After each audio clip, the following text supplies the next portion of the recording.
Thanks so much for tuning in. I'm Ruben Kronig of Vineyard Time on Martha's Vineyard.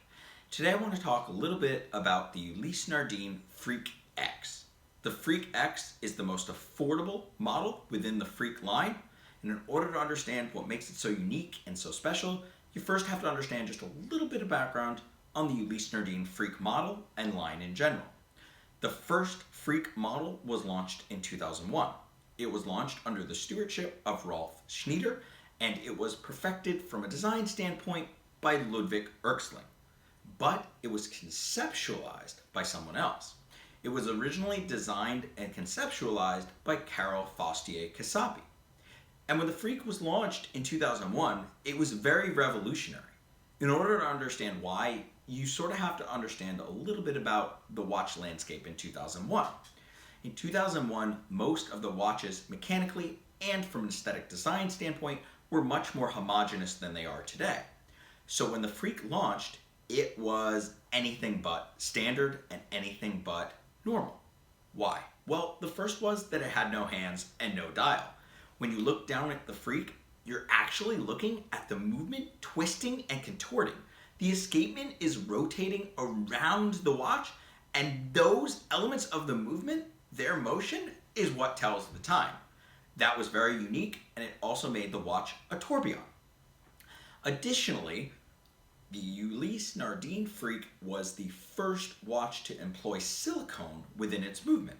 That was a very unique and revolutionary element that we now see more of today within the watchmaking industry, but at the time we didn't. So you're looking at some of these original design elements. Another one is that the Ulysse Nardin Freak had no crown. The case actually wound and set, rather than having a crown at the 3 or 4 o'clock. All of these different elements contributed to the mechanical uniqueness of the watch, but they also contributed to the aesthetic uniqueness of it because they were the visual elements of which the architecture of design was based. Now we fast forward through the lineup to the Ulysse Nardin Freak X. The Freak X is a very interesting evolution of the Freak line, for one, because it's the most affordable. Now, some of you who have looked at the price might be thinking, what does affordable mean? Well, it's still a very expensive watch. The Ulysse Nardin Freak X is approximately $21,000 to about $30,000, depending on your material choice. But looking at the rest of the Freak line and realizing that most of their models are 2 or 3 times that amount, the Freak X is positioned as their entry point and is a very reasonable price point considering the complication and unique elements that go into its construction. So, when we're looking at the Freak X, there's some mechanical elements and there's also some aesthetic elements that are worth noting. The first is the mechanics, and probably the most notable detail of the Freak X is that the escapement rotates around the watch and the movement twists and contorts to tell the time. It is essentially a carousel tourbillon. This unique element from a front-facing view of the watch is the majority of the design sense when you're viewing it. It's something that makes the watch very special, very unique, and it's probably my favorite part. Though I don't see this particular complication as having a huge utility, it's more of a complication for the sake of complication. It is one of the most interesting architectural development and design standpoint elements I could hope for. That's one of the things that makes the Ulysse Nardin Freak stand out for me as a model, and it also makes the Ulysse Nardin Freak X stand out.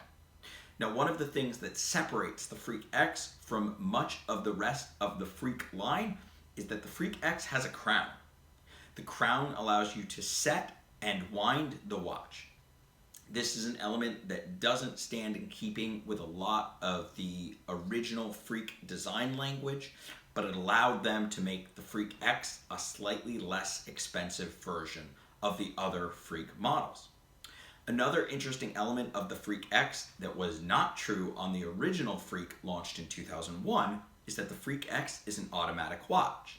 This makes it very wearable. Some people feel like it doesn't have quite the same originality to the design language, but for me, as somebody who likes to wear his watches, I find that this element is a positive, not a negative.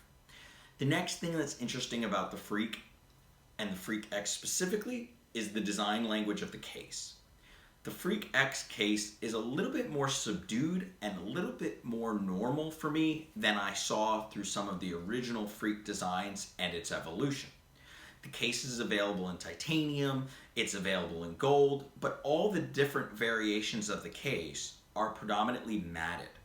When you look close at the case, you'll see that the design has some very interesting and subtle angles and lines, but you don't see those from afar because there are not the same polished elements that you saw in some of those early Freaks. This means that the watch blends in a little more, but it also makes it a slightly better everyday piece. The more I've looked at the design of the case, the more it's grown on me.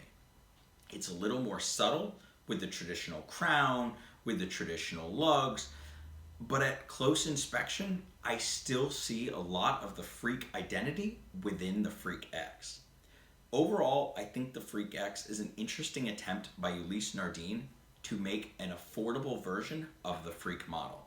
If you haven't had the opportunity yet to hold it and look at it, it's definitely worth looking at. It's a little strange, particularly the titanium models for me, or the carbonium models, because it's so light. I'm not used to that light feeling. Some of you might really like that. I tend to like a heavier watch, but overall, at 43 millimeters and a slightly thinner design than some of the other automatic watches on the market today, it wears pretty well, and once you get used to the lightweight, I rather enjoyed it on the wrist.